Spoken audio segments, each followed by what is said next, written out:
আমি কোনোভাবে ভেবে পাই না আমার যেই ভাই 400 টাকা 500 টাকার টি শার্ট পরতে 1 বছর আগে, সে এখন 5000 টাকার টি শার্ট কোত্থেকে পরে। ইনকেলাব মঞ্চের মুখপাত্র এবং জুলাই অভ্যুত্থানের সম্মুখ সারির যোদ্ধা শরীফ ওসমান হাদি হত্যার মাস্টারমাইন্ডের নাম সামনে এসেছে। হত্যার নেপথ্যে ঢাকার কেরানীগঞ্জ উপজেলার সাবেক চেয়ারম্যান শাহিন আহমেদ ওরফে শাহিন চেয়ারম্যানের নাম উঠে এসেছে। গোয়েন্দা সূত্রের দাবি, কেলিং মিশন বাস্তবায়নে অর্থ এবং অস্ত্রের যোগানদাতা ছিলেন তিনি নিজেই।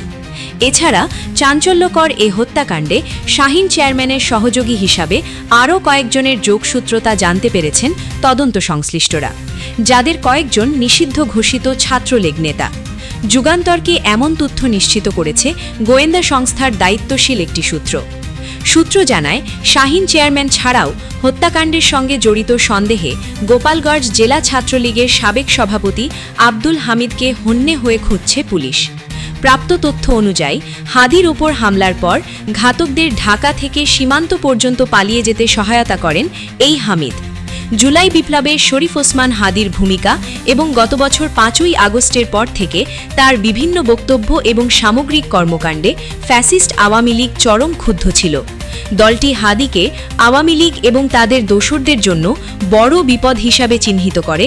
এরপর হিটলিস্টের প্রথম টার্গেট হিসাবে হাদিকে হত্যার ছক কষানো হয়। জানা যায়, শাহিন আহমেদ দীর্ঘদিন ঢাকার দক্ষিণ কেরানীগঞ্জ থানা আওয়ামী লীগের সভাপতি ছিলেন, তবে তিনি মাফিয়া ডন হিসাবেই বেশি পরিচিত। শেখ হাসিনা আমলে তিনি ছিলেন সাবেক বিদ্যুৎ ও জ্বালানি প্রতিমন্ত্রী নসরুল হামিদ বিপুর ডানহাত। চিহ্নিত সন্ত্রাসী এবং অস্ত্রধারী হিসাবে তার নাম পুলিশের খাতায় অনেক আগে থেকে তালিকাভুক্ত ছিল। বহুবিধ সন্ত্রাসী কর্মকাণ্ডে যুক্ত থাকলেও তিনি ছিলেন ধরাছোঁয়ার বাইরে, বরং প্রশাসন তাকে সমীহ করে চলত। এসব প্রভাব প্রতিপত্তি কাজে লাগিয়ে তিনি একাধিকবার উপজেলা চেয়ারম্যান নির্বাচিত হন। স্থানীয়রা জানান, 5ই আগস্টের পট পরিবর্তনের পর প্রভাবশালী আওয়ামী লীগ নেতাদের অনেকের মতো শাহিন চেয়ারম্যানও সীমান্ত পার হয়ে ভারতে চলে যেতে সক্ষম হন। সেখানে পলাতক অবস্থায় তিনি দীর্ঘদিন চুপচাপ থাকলেও গত 3-4 মাস থেকে খোলস ছেড়ে পুরনো চেহারায় আবির্ভূত হন। সম্প্রতি তিনি দেশের মধ্যে আওয়ামী লীগের হিট লিস্ট প্ল্যান বাস্তবায়ন করতে বিভিন্ন অ্যাপসে মুঠোফোনে দেশে থাকা স্লিপার সেলের সদস্যদের সঙ্গে যোগাযোগ শুরু করেন। আইন শৃঙ্খলা বাহিনীর একজন কর্মকর্তা যুগান্তরকে বলেন, কয়েকটি হোয়াটসঅ্যাপ কল এবং খুদে বার্তার সূত্রে হাদি হত্যায় শাহিন চেয়ারম্যানের সম্পৃক্ততা পাওয়া গেছে।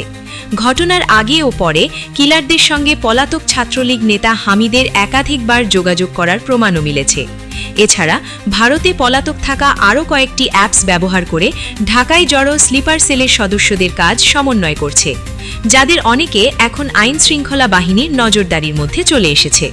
সূত্র বলছে, হাদি হত্যা মামলার তদন্তে সন্দেহভাজনের তালিকায় কয়েকজন রাজনীতিকের নামও উঠে এসেছে।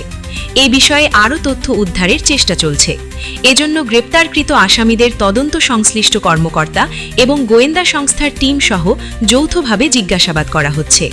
এছাড়া পলাতক শাহিন চেয়ারম্যানের ঘনিষ্ঠ হিসাবে পরিচিত কেরানীগঞ্জ জেলার 2জন ছাত্রলীগ নেতাকেও গ্রেপ্তারের চেষ্টা চলছে। শরীফ ওসমান হাদি হত্যা মামলার তদন্ত প্রসঙ্গে জানতে চাইলে ঢাকা মহানগর পুলিশের অতিরিক্ত কমিশনার ডিবি শফিকুল ইসলাম শুক্রবার রাতে যুগান্তরকে বলেন, আমরা সব দিক মাথায় রেখে তদন্ত করছি। সর্বোচ্চ গুরুত্ব দিয়ে মামলাটির তদন্ত করা হচ্ছে। আশা করি খুব শীঘ্রই এ ঘটনার মাস্টারমাইন্ড সহ পরিকল্পনাকারীদের সবার নামই জানা সম্ভব হবে।